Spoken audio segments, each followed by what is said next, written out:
तो चलिए आप सभी का स्वागत है ट्रिक्स बाय सरोज सर में।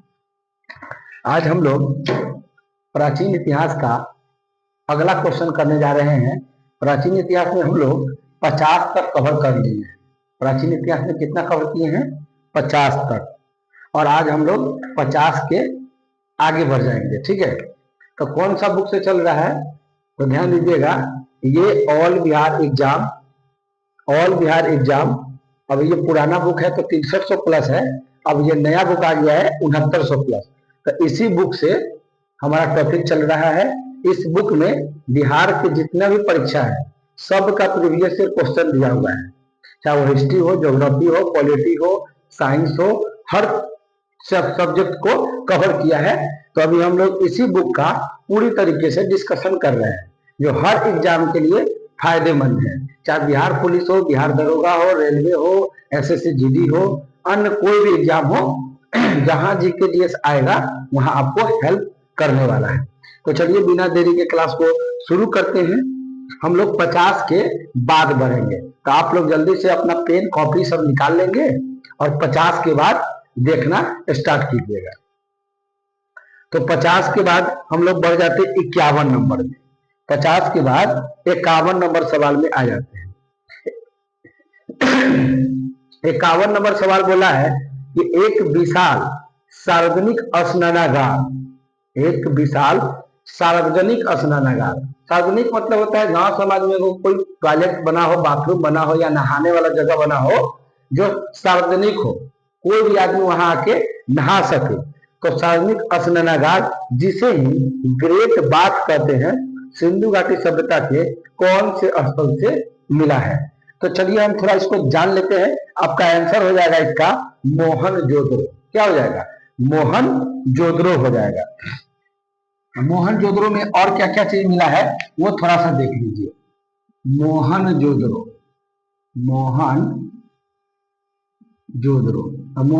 में और क्या क्या चीज मिला है? तो पहले मिला है कि विशाल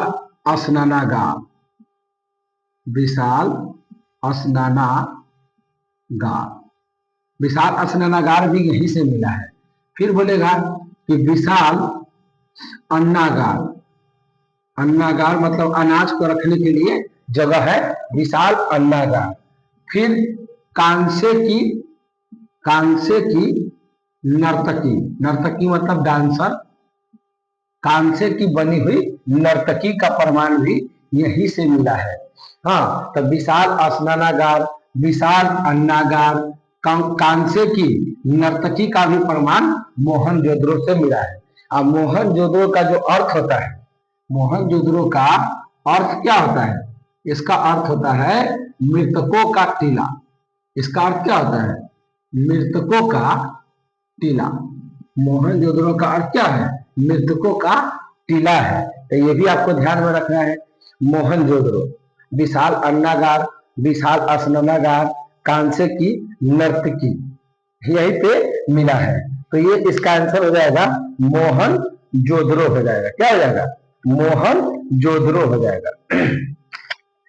चलिए आगे बढ़ जाते हैं 52 नंबर में। 52 नंबर सवाल है कि महान अशोक के पिता कौन थे? आपको बताए थे कि अशोक के पिता कौन थे। तो अशोक के पिता बिंदुसार थे। कौन थे? अशोक के पिता बिंदुसार थे। पहले आप इसको नोट कर लीजिए फटाक से। अशोक के पिता कौन थे? तो बिंदुसार थे। अशोक के पिता बिंदुसार। तो अशोक के पिता कौन थे? तो बिंदुसार थे। तो ये भी आपको ध्यान में रखना है कि अशोक के पिता कौन थे? तो बिंदुसार थे। ये नोट हो गया होगा। अब लिखिएगा मौर्य वंश। कौन वंश? मौर्य वंश। आपको मालूम है कि मौर्य वंश के संस्थापक चंद्रगुप्त मौर्य थे। चंद्रगुप्त मौर्य थे। अब चंद्रगुप्त मौर्य के बेटा का नाम क्या था? तो इसके बेटा का नाम था बिंदुसार। क्या था? बिंदुसार था। अब बिंदुसार के बेटा के नाम क्या था? इसके बेटा के नाम था अशोक था। तो चंद्रगुप्त मौर्य का बेटा बिंदुसार और बिंदुसार का बेटा अशोक। अशोक है ना, ये बौद्ध धर्म को मानता था। कौन धर्म को? बौद्ध धर्म को मानता था। और चंद्रगुप्त मौर्य जैन धर्म को मानता था, जैन धर्म को मानता था। ये जो बिंदुसार है ना, ये आजीवक धर्म को मानता था, आजीवक धर्म को मानता था। तो ये भी आप नोट कर लीजिए कि चंद्रगुप्त मौर्य जैन धर्म को मानता था, बिंदुसार आजीवक धर्म को मानता था और अशोक बौद्ध धर्म को मानता था। तो ये भी आपको ध्यान में रखना है। चलिए आगे बढ़ जाते हैं।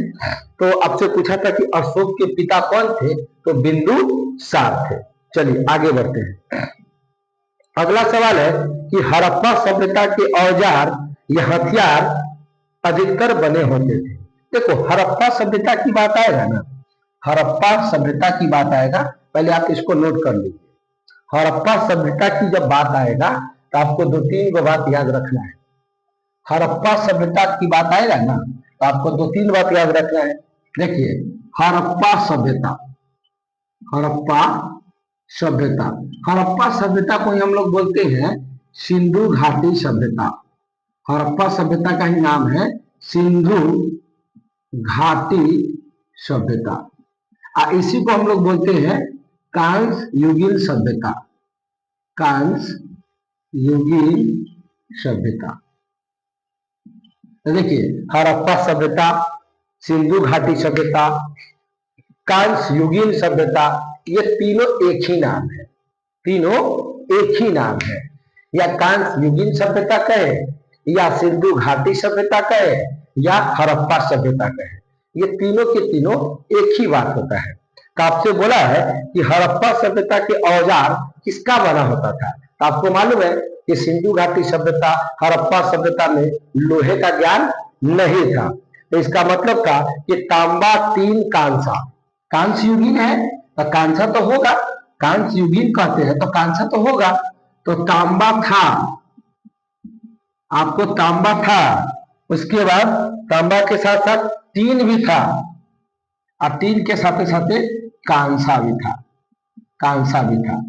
तो तांबा 3 कांसा, तांबा 3 कांसा था, इसके अलावा और कोई नहीं था। तो हड़प्पा सभ्यता के औजार या हथियार अधिकतर जो बने होते थे तांबा का या टीन का या कांसा का बना होता था, क्योंकि कांसा का निर्माण होता है तांबा और टीन के मिलाने से। तांबा और टीन को जब मिला दीजिएगा, तांबा और टीन को जब मिलाइएगा तब बनेगा कांसा। तांबा और टीन को मिलाने के बाद क्या बनता है? कांसा बनता है। तो ये भी नोट करना है। 54 नंबर सवाल है कि वेदों का सही मतलब क्रम सजाना है, वेद का। तो आपको मालूम है कि वेद का जो सही क्रम है वो क्या है। तो वेद का जो सही क्रम है, सबसे पहले ऋग्वेद है, सबसे पहले कौन वेद है?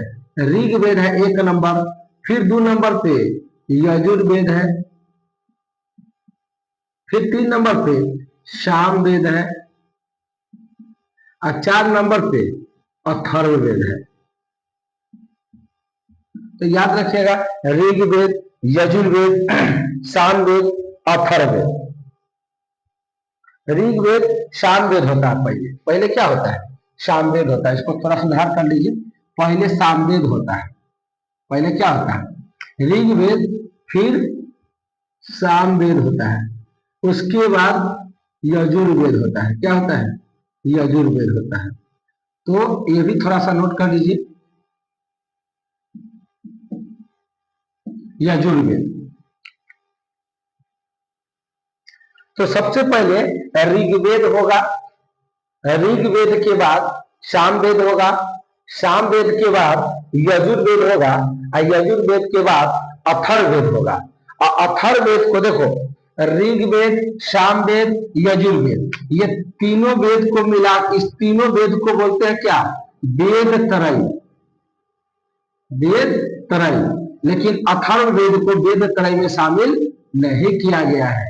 ये परीक्षा में बहुत बार सवाल आया है कि कौन सा वेद को वेद त्रय में शामिल नहीं किया गया है। तो आपका आंसर होगा अथर्ववेद। अथर्ववेद को वेद त्रय में शामिल नहीं किया गया है। लेकिन ऋग्वेद, सामवेद, यजुर्वेद ये तीनों को वेद त्रय में शामिल किया गया है। इसको किया गया है, वेद त्रय में शामिल किया गया है, और इसको किया गया नहीं है। तो अथर्ववेद वेद त्रय में शामिल नहीं है, लेकिन ऋग्वेद, सामवेद, यजुर्वेद वेद त्रय में शामिल है। आपको मालूम है कि सबसे प्राचीन वेद कौन है? ऋग्वेद है। सबसे प्राचीन वेद ऋग्वेद है, और सबसे नवीनतम वेद, नवीनतम कहे तो नया, नवीनतम, तो ये हो जाएगा अथर्ववेद। आपको मालूम है कि ऋग्वेद में मंडल कितने हैं? तो मंडल 10 हुआ है। ऋग्वेद में मंडल कितने हैं? 10 हुआ है। कहेगा सूक्त कितने हैं? तो 1028। सूक्त कितने हैं? सूक्त लिखिएगा, सूक्त यहां लिख रहे हैं कि सूक्त कै गो है? तो कहिएगा 1028।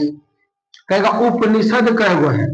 उपनिषद, तो उपनिषद है 108।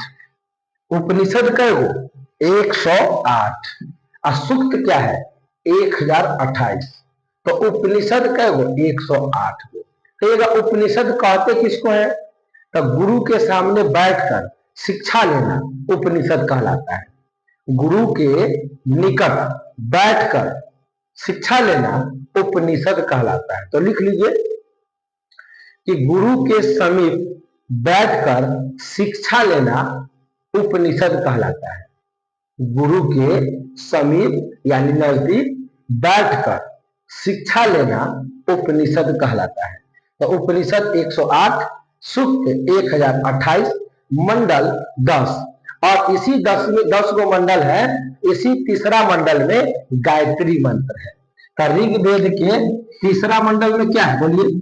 ऋग्वेद के तीसरा मंडल में, ऋग्वेद के तीसरा मंडल में क्या है? तो गायत्री मंत्र है। ऋग्वेद के तीसरा मंडल में क्या है? तो गायत्री मंत्र का उल्लेख किया गया है। और गायत्री मंत्र हम लोग सूर्य देवता को खुश करने का प्रयास करते हैं।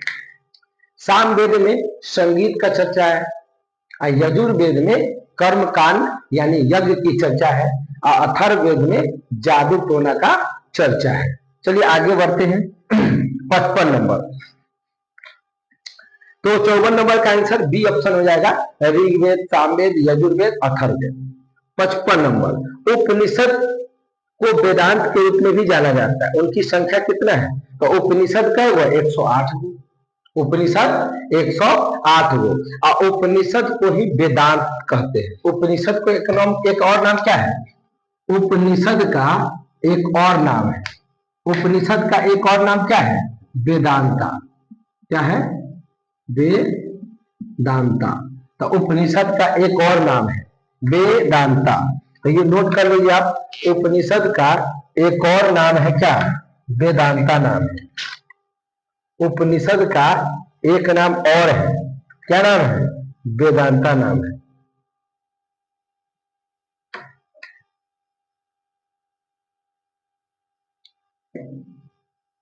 चलिए फटाफट नोट कर लीजिए जल्दी से। आपका बुधवार को टेस्ट लिया जाएगा, तो आप लोग अच्छे से तैयारी कर लीजिए, अधिक से अधिक नंबर लाइए। बिहार पुलिस का एग्जाम सामने है, तो इसी बार सिलेक्शन ले लेना है ना। अच्छे से पढ़िए, मन लगा के पढ़िए, क्योंकि फिर से बहाली आ रहा है। अगर मन लगा के पढ़ते हैं तो इस बार नहीं तो उस बार हो ही जाएगा। अगर आप मन लगा के केवल पढ़िए, रिजल्ट को आना ही आना पड़ेगा। इस बार नहीं तो अगली बार आएगा, लेकिन आएगा। नहीं आने का सवाल ही नहीं उठता है।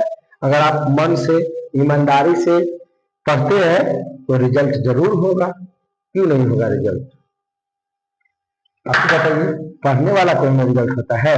नहीं पढ़िएगा तो कहां से रिजल्ट आएगा? आपको बताइए। चलिए आगे बढ़ते हैं अगला प्रश्न की तरफ।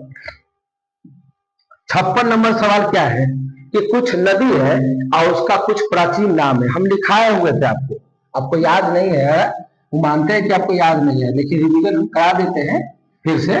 लेकिन कुछ नदी है जिसका पुराना नाम, मतलब वेदों में नाम पूछा है, जैसे झेलम नदी। कौन नदी? झेलम, ये सब सिंधु की सहायक नदी है। झेलम, चेनाब, रावी, सतलज, और एक होता है ब्यास। तो ये सब का वेदों में नाम क्या है?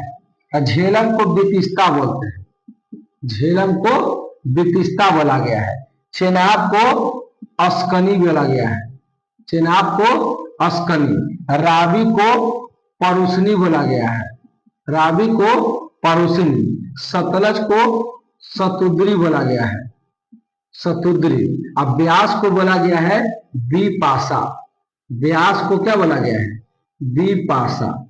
तो ये सब वेदों में नाम है। झेलम नदी का वेदों में नाम क्या है? वितिस्ता है। झेलम नदी का वेदों में नाम क्या है? वितिस्ता है।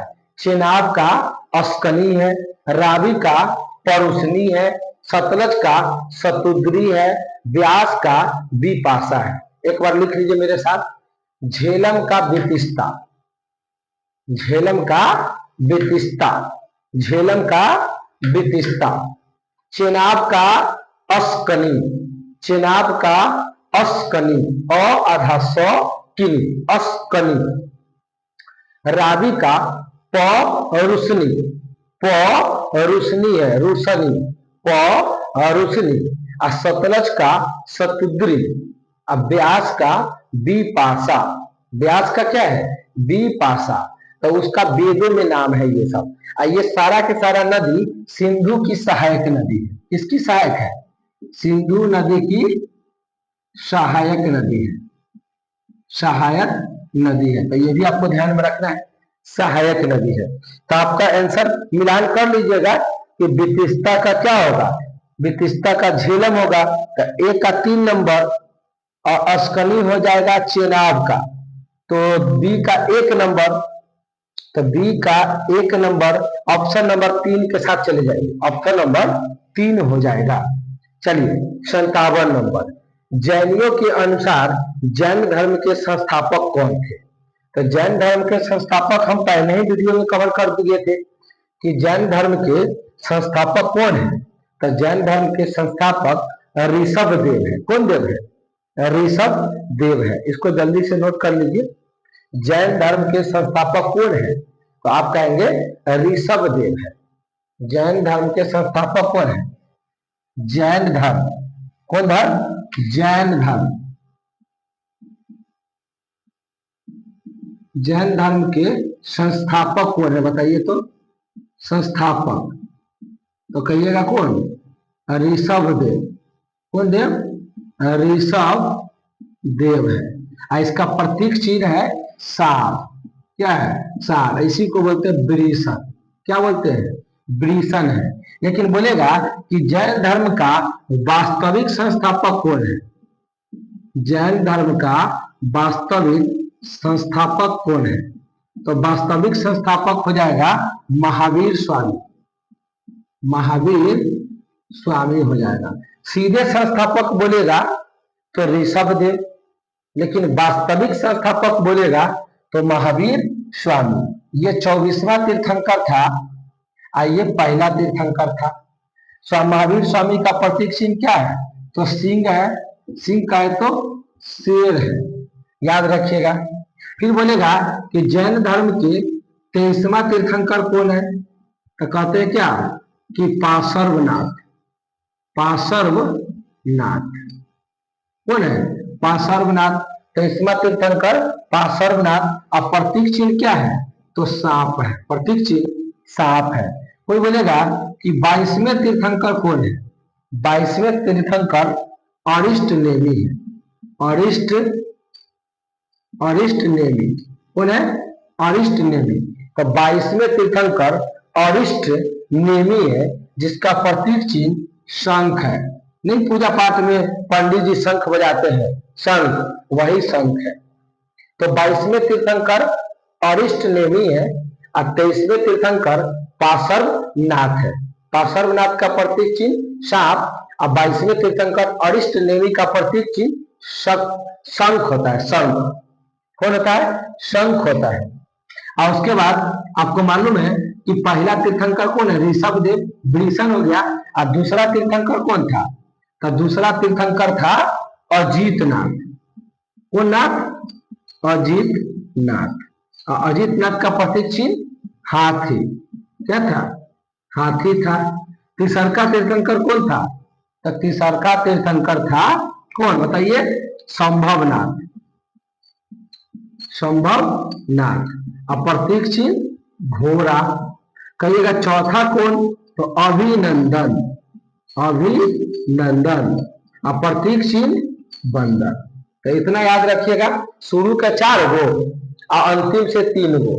तो 24वां अंतिम वाला 24वां महावीर स्वामी, 23वां पार्श्वनाथ और 22वां अरिष्ट नेमि। 22वां अरिष्ट नेमि। तो शुरू के 4 और अंतिम का 3 यानी 7 गो आपको याद रखना है। कै गो? 7 गो। और टोटल तीर्थंकर कै गो बने थे? तो जैन धर्म में कुल मिला के 24 गो तीर्थंकर बने थे। कै गो? 24 गो तीर्थंकर बने थे। 24 गो तीर्थंकर बने थे। और महावीर स्वामी का जन्म वैशाली के कुंड ग्राम में हुआ था।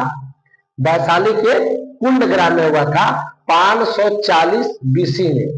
540 बीसी में हुआ था महावीर स्वामी का जन्म। और उनका जो मृत्यु हुआ था वो पावापुरी नालंदा में हुआ था। लेकिन महावीर स्वामी का जो ज्ञान की प्राप्ति हुआ था वो रिजुपालिका नदी जमुई में हुआ था। रिजुपालिका नदी जमुई में हुआ था।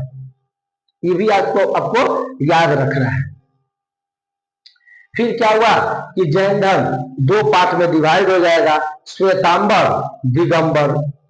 श्वेतांबर के जनक स्थूलभद्र था और दिगंबर के जनक भद्रबाहु थे। तो ये भी याद रखना है। और चंद्रगुप्त मौर्य थे जो अंतिम समय में जैन धर्म को अपना लिए थे। तो कोई पूछता है कि कौन सा मौर्य शासक था जो अपने अंतिम समय में जैन धर्म को अपना लिया? तो वो होगा चंद्रगुप्त मौर्य हो जाएगा। क्योंकि चंद्रगुप्त मौर्य अपने जीवन के अंतिम समय में जैन धर्म को अपना लेगा भद्रबाहु के कहने पर। किसका कहने पर? भद्रबाहु के कहने पर। भद्रबाहु का कहने पर चंद्रगुप्त मौर्य जीवन के अंतिम समय में जैन धर्म को अपना लिए और कर्नाटक के श्रवणबेलगोला में, कर्नाटक के श्रवणबेलगोला में जाकर संलेखन विधि से अपनी प्राण को त्याग कर दिए। तो ये हम ऑलरेडी लिखा दिए हुए हैं। अभी हम रिवीजन के लिए बोल दिए हैं। जिनका नहीं लिखा होगा वो पहला वीडियो इसका देख लीजिएगा, प्राचीन इतिहास का। उसमें सारे डिटेल हम लिखवा चुके हैं। आगे बढ़ते हैं हम। तो जैनियों के अनुसार जैन धर्म के संस्थापक कौन हो जाएगा? तो हो जाएगा ऋषभदेव। 57 का पहला आंसर हो जाएगा। 58 आइए। प्राचीन भारत के प्रसिद्ध शासक जिसने अपने जीवन के अंतिम समय में जैन धर्म ग्रहण कर, अभी बताए थे अंतिम समय में जैन धर्म कौन ग्रहण कर लिए थे? चंद्रगुप्त मौर्य हो जाएगा। तो 58 का 3 नंबर हो जाएगा, चंद्रगुप्त मौर्य हो जाएगा। 59 नंबर, अशोक के शिलालेख लिखे गए थे। तो अशोक जो था ना, उनका जो शिलालेख था, शिलालेख समझते हो? शिलालेख आप नहीं समझते होंगे। अभी समझाते हैं शिलालेख क्या होता है।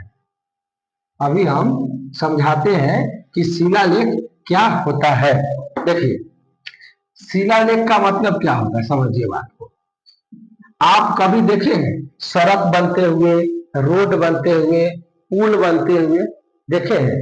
जब पुल बन जाता है तो तनी इतना वो बोर्ड लगा दिया जाता है कि इतना करोड़ का टेंडर से ये पुल का निर्माण किया गया है। जिनके द्वारा निर्माण किया जाता है उस नेता का नाम लिखा रहता है, उस विधायक का नाम लिखा रहता है, उस मुखिया का नाम लिखा रहता है। जिनके द्वारा बनवाया जाता है उनका नाम लिखवा दिया जाता है और डेट भी लिखवा दिया जाता है कि इतना तारीख को ये रोड का मैंने ओपनिंग किया गया था, उद्घाटन किया गया था। और जिनके द्वारा उद्घाटन किया जाएगा उनका भी नाम रहता है। तो एक तरह से क्या है, शिलालेख है, जिससे पता चलता है कि ये रोड कब बना है। जैसे आप घरे बनाते हैं तो घर के आगे वो बोर्ड लगवा देते हैं, टाइल्स मार्बल का बोर्ड होता है, उस पर लिखवा दिया जाता है कि स्थापना इतना तारीख को अपने घर का किए हैं। तो वही होता है शिलालेख। तो अशोक का भी शिलालेख था जो कि पूछ रहा है कौन लिपि में था। लिपि मतलब लिखावट, लिपि मतलब लिखावट। तो उसका ग्रीक में भी था, क्या में था, ग्रीक में भी था, अरमाइक में भी था। कौन में, अरमाइक में भी था, ग्रीक था, अरमाइक था और खरोष्टी भी था, खरोष्टी भी था। ये तीनों के तीनों क्या था, उसका लिपि था। लेकिन अगर अशोक की शिलालेख का भाषा बोलेगा ना, भाषा, तब कहिएगा पाली भाषा था। कौन भाषा, पाली भाषा था। तो इसको भी ध्यान में रखना है।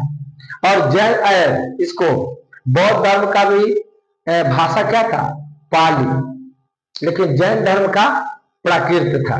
तो याद रखिएगा। आगे 60 नंबर पंचतंत्र लिखा गया है। तो पंचतंत्र किसके द्वारा लिखा गया, विष्णु शर्मा के द्वारा। पंचतंत्र के लेखक कौन है, विष्णु शर्मा है। तो 61 नंबर आ जाइए। निम्न में से कौन सा एक प्राचीनतम गुरुकुल है। गुरुकुल मतलब पढ़ने का जगह, शिक्षा देने का जगह। तो सबसे जो प्राचीन गुरुकुल है ना, वो तक्षशिला था। कौन था, तो पूरे विश्व का सबसे पहला गुरुकुल कौन था, तो तक्षशिला था। तो 61 नंबर का 4 आंसर हो जाएगा। 61 नंबर का 4 आंसर हो जाएगा। अब इसमें विक्रमशिला लिखा हुआ ऑप्शन में, तो विक्रमशिला विश्वविद्यालय भागलपुर में है। विक्रमशिला विश्वविद्यालय कहाँ है, भागलपुर में। नालंदा विश्वविद्यालय पता ही है। 62 नंबर में आइए। बंगाल का प्राचीन नाम क्या है, तो बंगाल का प्राचीन नाम गौड़ है। बंगाल का प्राचीन नाम क्या है, गौड़। बंगाल का प्राचीन नाम क्या है, देखिए बंगाल का बंगाल का प्राचीन नाम अगर बोलेगा ना, तो बोलिएगा गौड़। क्या है, गौड़ है। लेकिन बोलेगा ओडिशा का प्राचीन नाम क्या है, ओडिशा का प्राचीन नाम था उत्कल। क्या था, उत्कल। अब पटना का प्राचीन नाम क्या था, तो कहिएगा पाटलिपुत्र। क्या था, पाटलिपुत्र था।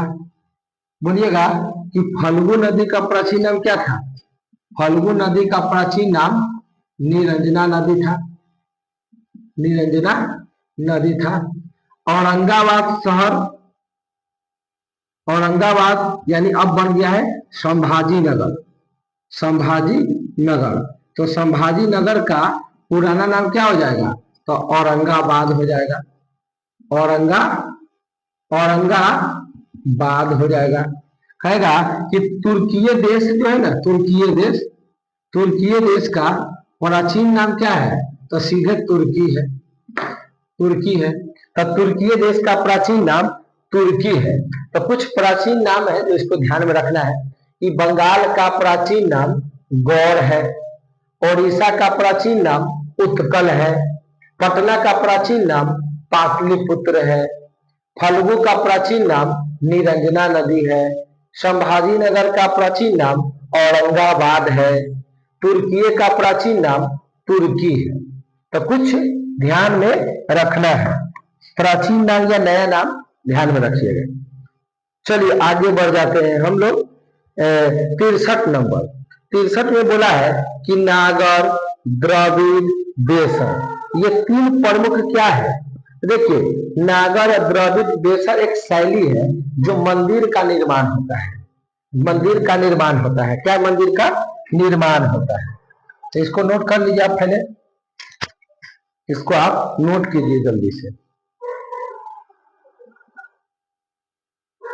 इसको आप नोट कर लीजिए फटाक से कि बंगाल का प्राचीन नाम गौड़, ओडिशा का प्राचीन नाम उत्कल, पटना का प्राचीन नाम पाटलिपुत्र, फल्गु का प्राचीन नाम निरंजना नदी, संभाजी नगर का प्राचीन नाम औरंगाबाद, तुर्की का तुर्की, इलाहाबाद, प्रयागराज का इलाहाबाद, प्रयागराज का इलाहाबाद। अभी लिखना है आपको, क्या लिखना है, नागर शैली, नागर शैली, क्या लिखना है, नागर शैली। अब क्या लिखना है, द्रविड़ शैली। कौन शैली? द्रविड़ शैली। तो नागर शैली, द्रविड़ शैली। एक और लिखना है क्या? एक और लिखना है आपको, नागर शैली, द्रविड़ शैली, एगो बेसर शैली। कौन शैली? बेसर शैली। देखिए नागर शैली है ना, ये उत्तर भारत का मंदिर का बनता है। उत्तर भारत यानी उत्तर साइड, उत्तर भारत में जो भी राज्य वगैरह मिलेगा वहां नागर शैली में मंदिर बनेगा। द्रविड़ शैली में क्या होगा कि दक्षिण भारत में बनेगा। साउथ में अगर जितना भी जाइएगा तो आपको द्रविड़ शैली का मंदिर मिलेगा। और बेसर शैली है ना, वो मध्य भारत में मिलेगा, मध्य भारत बीच में। तो ये भी परीक्षा में आता है कि नागर शैली किधर मिलेगा। मंदिर है, ये तीनों के तीनों मंदिर का डिजाइन होता है। ये मंदिर है, ये क्या है? ये मंदिर बनता है। नागर शैली, द्रविड़ शैली, देखते हैं ना, ऐसे मंदिर बनेगा, ऐसे बनेगा, ए पड़ेगा, ऐसे गोला टाइप का रहता है। तो यही सब शैली होता है। बजरंग बली का मंदिर देखते हैं, ऐसे बना हुआ रहता है। तो इसी को शैली होता है, मंदिर बनने का डिजाइन बोल सकते हैं आप। तो नागर शैली उत्तर भारत का फेमस है, द्रविड़ शैली दक्षिण भारत में, और बेसर शैली मध्य भारत में। ये तीनों के तीनों मंदिर है, मंदिर का एक कलाकारी है। तो भारत के प्रमुख, ऑप्शन हो जाएगा 63 नंबर, देखिएगा, भारत के प्रमुख संगीत घराने नहीं, भारतीय मंदिरों की वास्तु शैली है। भारतीय मंदिर की वास्तु शैली है। तो 63 नंबर का 3 आंसर हो जाएगा। आइए 64 नंबर में, शक संवत का प्रथम मास क्या होता है? इस शक संवत क्या है? तो शक संवत है ना, हमारा भारतीय सरकार के द्वारा ये कैलेंडर है। ये शक संवत क्या है बोलिए? ये जो शक संवत है ये है क्या? तो कहिएगा कैलेंडर है। क्या है? कैलेंडर है। अपने सबके पास अभी जो भी कैलेंडर है वो शक संवत वाला कैलेंडर है। तो अपने हिंदी में बोलते हैं ना, जनवरी, फरवरी, मार्च, अप्रैल, मई, जून, जुलाई, अगस्त, सितंबर, अक्टूबर, नवंबर, दिसंबर। तो किसी भी साल का पहला महीना क्या है अंग्रेजी में? जनवरी। और अंतिम महीना क्या है? दिसंबर। उसी प्रकार हिंदी महीना जो होता है ना, वो महीना शुरू होता है चैत से। किससे? तो पहला महीना क्या होगा? चैत।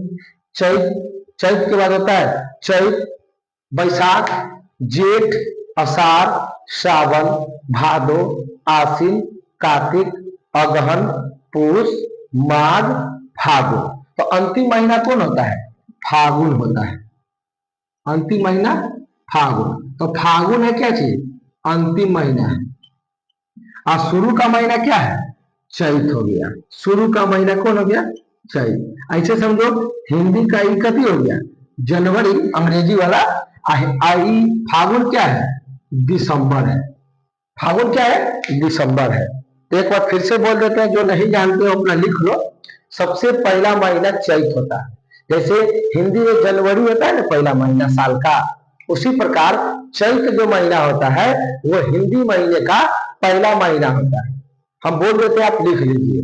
पहला होगा चैत, दूसरा बैसाख, दूसरा बैसाख, तीसरा जेठ, तीसरा जेठ, चौथा आषाढ़, चौथा आषाढ़। तो चैत, चैत, पहला चैत, दूसरा बैसाख, तो चैत बैसाख जेठ आषाढ़। 5 नंबर सावन, 5 नंबर सावन। तो फिर देखो, चैत, बैसाख, जेठ, आषाढ़, सावन। छठा नंबर भादो, छठा नंबर भादो, छठा नंबर भादो। तो फिर देखो, चैत, बैसाख, जेठ, आषाढ़, सावन, भादो, आश्विन। 7वां आश्विन, आश्विन वही दुर्गा पूजा वाला टाइम, आश्विन। 8वां कार्तिक, 8वां कार्तिक। 9वां अगहन, 9वां अगहन। 10वां पूष, 10वां पूष। 11 माघ, 11 माघ, और 12 फागुन। तो शक संवत एक कैलेंडर है जिसका पहला महीना चैत होता है। जिसका पहला महीना क्या होता है? चैत होता है। तो इसको नोट कर लीजिए। 64 नंबर का 3 नंबर आंसर हो जाएगा। 65 नंबर आइए, नगर कोझिकोड कहलाता था। तो नगर कोझिकोड केरल में पड़ता है। कहां पड़ता है? नगर जो कोझिकोड है, नगर कोझिकोड, क्या बोला है? नगर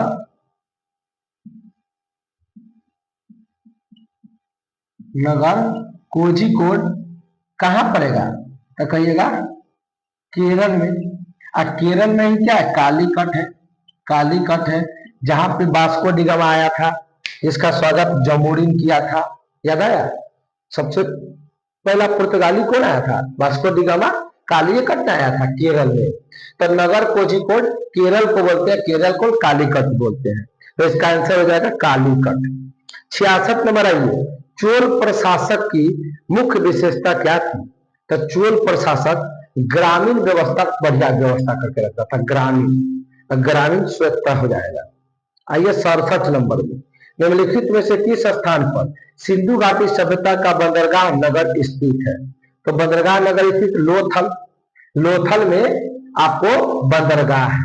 सिंधु घाटी सभ्यता का एक शहर है लोथल, जहां पे बंदरगाह है। आइए 68 नंबर में, प्राचीन हिंदू विधि का लेखक किसको कहा जाता है? तो वो कहा जाता है मनु को। हिंदू विधि का मतलब बोलते हैं, हिंदू का जो नियम कानून है उसका लेखक है ना, मनु है।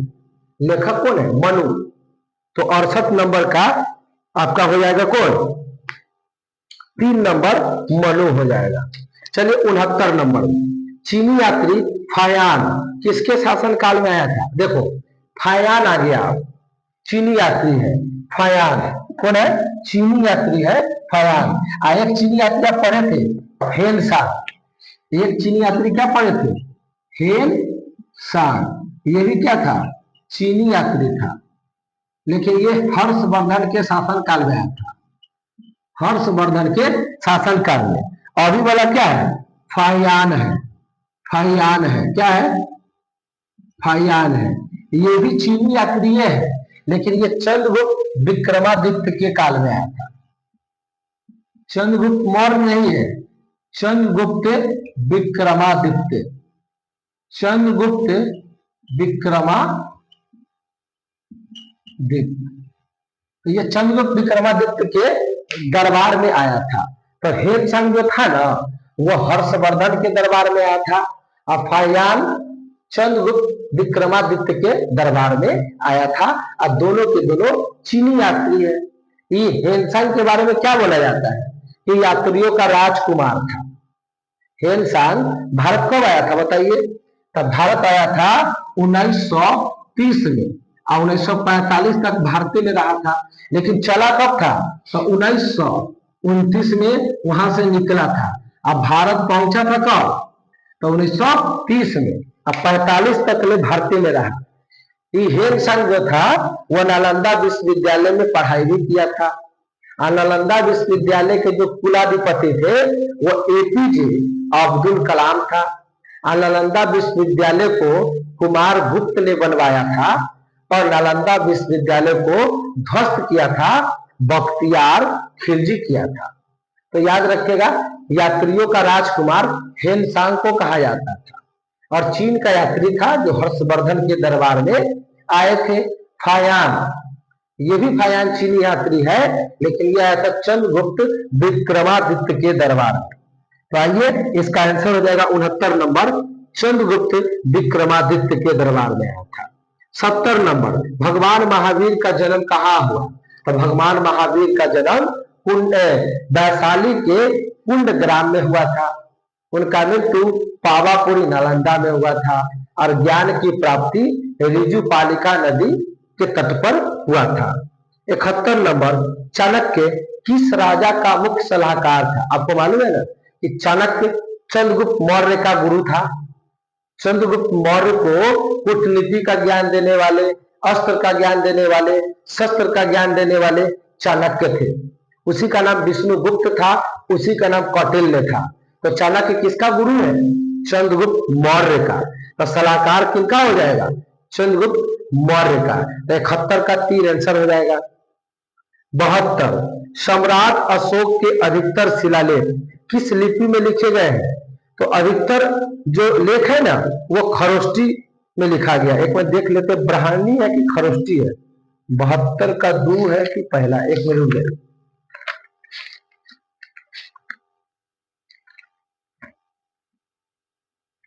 ये हो जाएगा ब्राह्मणी लिपि में। तो सम्राट अशोक जो थे उनका जो अधिकतर लिपि है ना वो ब्राह्मणी लिपि में था, ब्राह्मणी लिपि में था। तो 72 का पहला हो जाएगा। 73 आइए, नालंदा का प्राचीन विश्वविद्यालय किस वंश के द्वारा बनवाया गया था? तो याद करिए ना, कुमार गुप्त, तो गुप्त वंश। कौन गुप्त भाई? नालंदा विश्वविद्यालय को कौन बनवाया था? कुमार गुप्त, तो गुप्त वंश ने बनवाया था। तो इसका आंसर हो जाएगा गुप्त वंश। 73 का। अब गुप्त वंश के संस्थापक था श्रीगुप्त। गुप्त वंश के संस्थापक कौन है?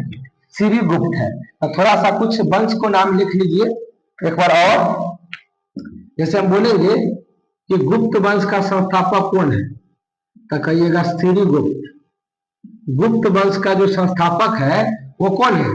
श्रीगुप्त है। हर्यक वंश का संस्थापक कौन है? तो कहिएगा बिंबिसार। बिंदुसार नहीं बोलिएगा, बिंबिसार। हर्यक वंश बिंबिसार। कहेगा नंद वंश, तो नंद वंश का संस्थापक महापदम नंद, तो महापदम नंद। मौर्य वंश का संस्थापक चंद्रगुप्त मौर्य, चंद्रगुप्त मौर्य। शिशुनाग वंश का संस्थापक, शिशुनाग वंश का संस्थापक शिशुनागे वंश है, शिशुनागे वंश है। और मुगल वंश के संस्थापक बाबर है। मुगल वंश के संस्थापक कौन है? तो वो हो जाएगा बाबर हो जाएगा। मुगल वंश का संस्थापक बाबर हो जाएगा। चलिए आगे बढ़ जाते हैं अगले प्रश्न की तरफ। तो 74 नंबर आइए, गौतम बुद्ध का जन्म कहाँ हुआ था? तो गौतम बुद्ध का जन्म लुम्बिनी नेपाल में हुआ था। और गौतम बुद्ध का जन्म कब हुआ था? गौतम बुद्ध का जन्म 563 बीसी में हुआ था। किनका? गौतम बुद्ध का। गौतम बुद्ध का जो जन्म है वो कब हुआ था? तो 563 बीसी में। लेकिन गौतम बुद्ध का मृत्यु कब हुआ था बताइए? तो कहिएगा 483 बीसी में। 483 बीसी में वो मर गए थे। अब जन्म लिए थे 563 बीसी। आप कह रहे होंगे कि सर 563 में जन्म लेगा और 483 में मर जाएगा। अरे भाई तो बीसी है ना, ईसा पूर्व है, वो बढ़ेगा नहीं ना, घटेगा। क्या होगा? घटेगा। तो गौतम बुद्ध का जन्म 563 ईसा पूर्व में हुआ था और उनका मृत्यु 483 ईसा पूर्व में हुआ था। जन्म हुआ था लुम्बिनी नेपाल में और मृत्यु हुआ था कुशीनगर उत्तर प्रदेश में।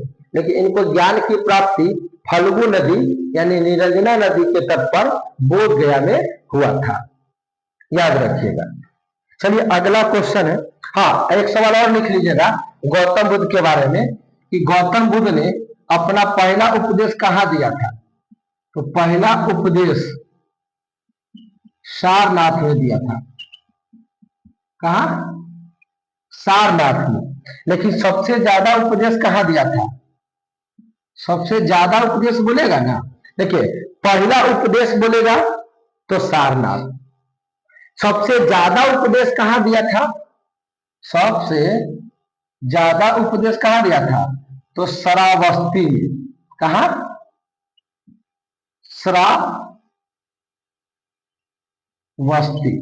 श्रावस्ती में दिया था। तो पहला उपदेश बोलेगा ना तो सारनाथ बोलिएगा। लेकिन बोलेगा सबसे ज्यादा उपदेश कहाँ दिया था? तो श्रावस्ती में दिया था। ये बात आपको नोट करके रखना है कि सबसे ज्यादा उपदेश कहाँ?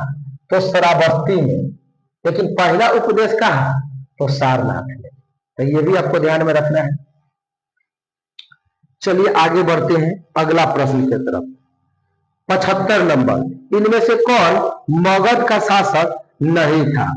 75 नंबर में बोला है कौन था जो मगध का शासक नहीं था?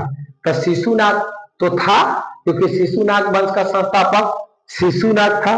घनानंद, तो घनानंद भी था नंद वंश के संस्थापक, महापदम नंद घनानंद। अब बिंदुसार, तो बिंदुसारो था क्योंकि अशोक के पिताजी बिंदुसार, लेकिन कनिष्क मगध का शासक नहीं था, तो इसका आंसर हो जाएगा कनिष्क। तो 75 नंबर का आंसर 4 ऑप्शन हो जाएगा। 76 नंबर आइए, दीदारगंज याक्षिणी किस काल की है? दीदारगंज याक्षिणी मौर्य काल की है। दीदारगंज याक्षिणी किस काल की है? तो मौर्य काल की है। दीदारगंज याक्षिणी किस काल की है बताइए? दीदारगंज याक्षिणी किस काल की है? तो दीदारगंज याक्षिणी है ना, ये जो दीदारगंज याक्षिणी जो है ये कहाँ का है? तो मौर्य काल का है, मौर्य काल का है। और ये है कहाँ पर? तो ये पटना में है। कहाँ पे है? पटना में है। दीदारगंज याक्षिणी कहाँ पे है? पटना में। और कौन काल का है? मौर्य काल का है। आगे 77 नंबर, हड़प्पा किस देश में है? तो हड़प्पा पाकिस्तान में है। हड़प्पा किस देश में है? तो पाकिस्तान में है। 78, सारनाथ में स्थित सिंह, सिंह किस राजा से संबंधित है? तो सारनाथ वाला जो सिंह है अशोक से संबंधित है, क्योंकि सारनाथ वही बनवाए थे अशोक। 78 का बी नंबर। 79, सांची का स्तूप कौन बनवाया? तो अशोक ने बनवाया। सांची का स्तूप कौन बनवाया? अशोक ने बनवाया। तो 79 का 4। 80, मनुस्मृति किस विषय के साथ जुड़ा हुआ है? मनुस्मृति है ना, वो नियम बनाता है, विधि बनाता है। मनुस्मृति क्या है? ये जो मनुस्मृति है ना, ये जो विधि, विधि मतलब कानून, नियम, विधि मतलब नियम होता है, नियम कानून होता है। तो मनुस्मृति विधि दिए थे। क्या दिए थे? विधि दिए थे। मनुस्मृति क्या दिए थे? विधि दिए थे। 80 नंबर का 3 हो जाएगा। 81 नंबर, निम्न में से कौन सा एक बौद्ध धर्म का संप्रदाय नहीं था? देखिए बौद्ध धर्म है ना, जैसे देखो एक था जैन धर्म और एक था बौद्ध धर्म, दोनों को एक के तरह लिख लो। एक बगल लिखो बौद्ध धर्म और एक तरफ लिखो जैन धर्म। बौद्ध धर्म भी 2 पार्ट में टूट गया। एक का नाम था हीनयान, एक का नाम क्या था? हीनयान, और एक का नाम था महायान। एक का नाम क्या था? हीनयान, और एक का नाम महायान। जैन धर्म को भी 2 पार्ट में बांटा गया। एक का नाम है श्वेतांबर और एक का नाम है दिगंबर। देखो बौद्ध धर्म 2 पार्ट में बटा हुआ था। एक का नाम हीनयान, दूसरा का नाम महायान। जैन धर्म एक तरफ श्वेतांबर, एक तरफ दिगंबर। तो इसको याद रखना है। तो सवाल बोला है कि कौन क्वेश्चन है?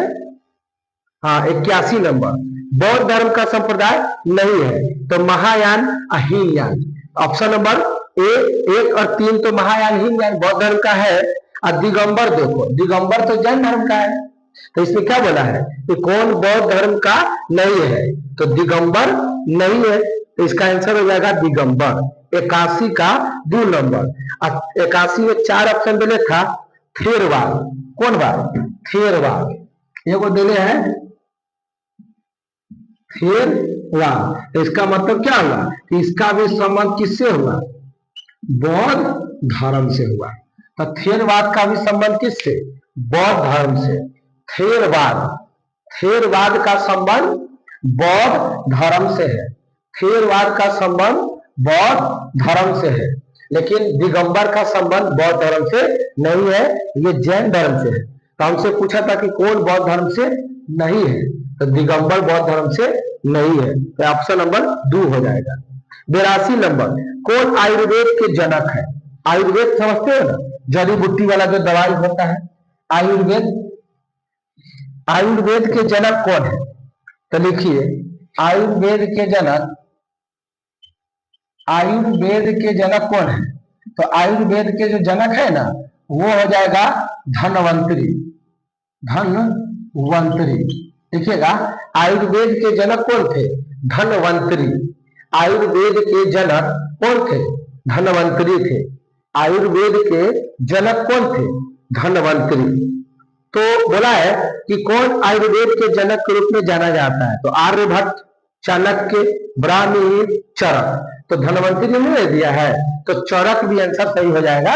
धन्वंतरी भी है और चरक भी है। क्या है? चरक भी है। तो आयुर्वेद के जनक धन्वंतरी, धन्वंतरी नहीं है तो आयुर्वेद के जनक कौन हो जाएगा? चरक हो जाएगा। अब कहेगा होम्योपैथी के जनक कौन है? होम्योपैथी दवाई होता है ना, होम्योपैथी। तो होम्योपैथी का जो जनक है वो हैनीमैन। हैनीमैन। तो होम्योपैथी के जनक कौन थे? तो होम्योपैथी के जनक थे हैनीमैन। याद रखिएगा, हैनीमैन। लेकिन आयुर्वेद के जनक धन्वंतरी यानी चरक। चलिए 83 नंबर, कर्नाटक के श्रवणबेलगोला में अवस्थित गोमतेश्वर की मूर्ति का एक प्रमुख जैन स्थल है। इस मूर्ति की ऊंचाई कितनी है? तो इस मूर्ति की ऊंचाई 32 फीट होगा। एक बार चेक कर लेते हैं। 83 नंबर, 83 का 4, 57 फीट। आपको मालूम है ना, कर्नाटक के श्रवणबेलगोला, याद कीजिए, कर्नाटक के श्रवणबेलगोला में चंद्रगुप्त मौर्य अपना प्राण संलेखन विधि से दिए थे। चंद्रगुप्त मौर्य श्रवणबेलगोला कर्नाटक में जैन धर्म का मंदिर है। वहां पे सबसे बड़ा मूर्ति है, 57 फीट का मूर्ति है। कितना फीट? 57 फीट का मूर्ति है। 57 फीट का मूर्ति है। किसकी मूर्ति? गोमतेश्वर की मूर्ति। गोमतेश्वर की मूर्ति जो एक जैन मूर्ति है, जैन मंदिर है। वहां पे जैन मंदिर है। कहां पे? तो कर्नाटक में। कर्नाटक में कहा? श्रवणबेलगोला। वहीं पे चंद्रगुप्त मौर्य संलेखन विधि से, संलेखन विधि किसको बोलते हैं? बिना खाए पिए अपना प्राण को त्याग देना। चलिए अगला है 84 नंबर, बुद्ध से संबंधित अवसरों से जुड़े प्रतीक स्तूप का मतलब क्या होता है? तो स्तूप का मतलब क्या होता है? तो स्तूप का मतलब होता है मृत्यु। स्तूप का मतलब क्या होता है? मृत्यु होता है। स्तूप का जो मतलब होता है वो क्या होगा? मृत्यु। में फोटो लगता है तो आदमी मर जाता है, तो स्तूप का मतलब होता है मृत्यु। तो स्तूप का मतलब हो गया मृत्यु हो गया। 85, गुप्त वंश का अंतिम शासक। तो गुप्त वंश का अंतिम शासक स्कंदगुप्त है। गुप्त वंश का संस्थापक है श्रीगुप्त, लेकिन गुप्त वंश का अंतिम शासक, देखो दूगो वंश लिखो, एगो गुप्त वंश एगो नंद वंश। एगो लिखो गुप्त वंश, एगो लिखो गुप्त वंश। तो गुप्त वंश के संस्थापक बोलेगा ना, तो कहिएगा श्रीगुप्त। क्या बोलिएगा? श्रीगुप्त बोलिएगा। लेकिन बोलेगा कि अंतिम शासक कौन है? तो गुप्त वंश का संस्थापक श्रीगुप्त, लेकिन अंतिम शासक कौन हो जाएगा? तो अंतिम शासक का नाम है स्कंदगुप्त, जो तुम्हारा क्वेश्चन था। एक होगा नंद वंश। तो नंद वंश का अगर संस्थापक बोलेगा ना, तो कहिएगा महापदम नंद। लेकिन बोलेगा नंद वंश का अंतिम शासक कौन है? कौन है अंतिम शासक? तब कहिएगा घनानंद। घनानंद। ऐसी घनानंद को ना चंद्रगुप्त मौर्य मार कर और मौर्य वंश शुरू करेंगे। मौर्य वंश शुरू करेंगे, तो याद रखिएगा। फिर बोलेगा कि दिल्ली सल्तनत का अंतिम वंश कौन था? दिल्ली सल्तनत, दिल्ली सल्तनत का अंतिम वंश कौन है? तो दिल्ली सल्तनत का अंतिम वंश था लोधी वंश। कौन वंश? लोधी वंश। और लोधी वंश के नाम मार कर अब बाबर एक नया वंश बनाएगा जिसका नाम है मुगल वंश। तो लोधी वंश के अंतिम शासक को मारकर अब बाबर मार देगा, अब मुगल वंश शुरू कर देगा। आज दिल्ली सल्तनत के राजा का ट्रिक है, जिक्के तो सरल लगता है। दिल्ली सल्तनत के जितने भी राजा बने उसका ट्रिक है, जिक्के तो सरल लगता है। जी से गुलाम वंश, के से खिलजी वंश, त से तुगलक वंश, स से सैयद वंश। इसका ट्रिक यूट्यूब पर अपलोड है, देख लीजिएगा। 2 मिनट का वीडियो होगा। दिल्ली सल्तनत और मुगल वंश दोनों का वीडियो अपलोड है, अच्छे से देख लीजिएगा। 86 नंबर में मेगा स्थलित चंद्रगुप्त मौर्य के कार्यकाल में कौन था? जो मेगा स्थलित था ना, वो चंद्रगुप्त मौर्य के काल में क्या था? एक आक्रमणकारी था, कि पुजारी था, कि राजदूत था, कि मंत्री था? तो राजदूत था। कौन था? राजदूत था। 86 का 2 नंबर होना चाहिए। 86 का 2 नंबर होना चाहिए, बिल्कुल सही बात है। मेगा स्थलित का नाम सुने होंगे, जो चंद्रगुप्त मौर्य का राजदूत था। चंद्रगुप्त मौर्य के राजदूत का नाम क्या है? देखो, चंद्रगुप्त मौर्य के बारे में 2 प्रश्न आप लिख लीजिए।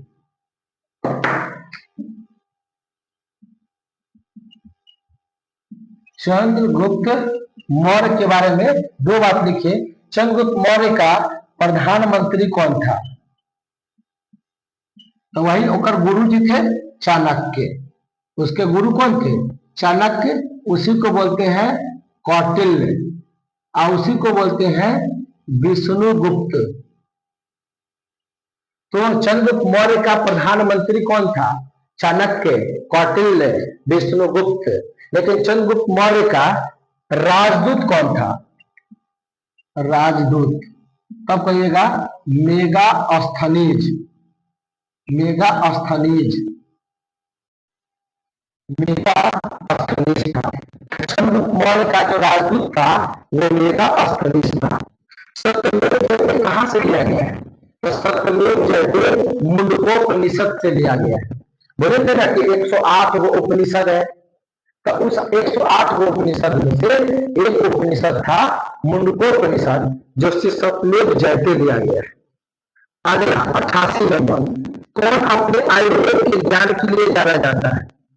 तो आयुर्वेद के ज्ञान के लिए धन्वंतरी जाना जाता है, लिखा है धन्वंतरी हो जाएगा। 88 का 3 नंबर।